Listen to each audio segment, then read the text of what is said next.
Doctor Tanaji मामा लामखडे यांचा वाढदिवस उत्साहात साजरा। रवंदेकर येथील ख्यातनाम समाजसेवक डॉक्टर तानाजी मामा लामखडे यांचा वाढदिवस मोठ्या उत्साहात व जल्लोषात साजरा करण्यात आलाय। समाजकार्यात नेहमीच पुढाकार घेणारे, सर्वसामान्यांच्या सुखदुःखात सहभागी होणारे डॉक्टर लामखडे यांचा वाढदिवस विविध सामाजिक व धार्मिक मान्यवरांची उपस्थितीत साजरा झालाय।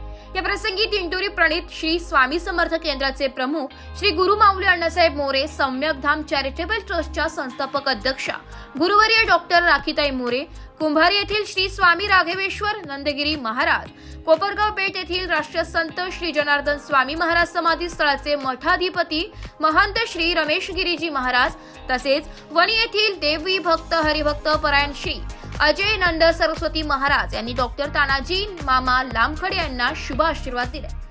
याशिवाय सर्व व्हॉइस ऑफ मीडिया संस्थेचे पदाधिकारी, कार्यकारिणी सदस्य, व्यापारी वर्ग, कामगार वर्ग आणि इतर अनेक मान्यवरांनी प्रत्यक्ष व अप्रत्यक्षपणे शुभेच्छांचा वर्षाव केला। समाजात एक प्रेरणादायी व्यक्तिमत्व म्हणून ओळखले जाणारे डॉक्टर तानाजी मामा लामखडे यांना वाढदिवसाच्या निमित्ताने शुभेच्छा देण्यासाठी मोठ्या संख्येने नागरिक उपस्थित होते। त्यांचे समाजकार्य पुढील काळात अधिक व्यापक व्हावे अशी भावना अनेक मान्यवरांनी केली आहे। ब्युरो रिपोर्ट, नाशिक लोकशाही न्यूज, नाशिक।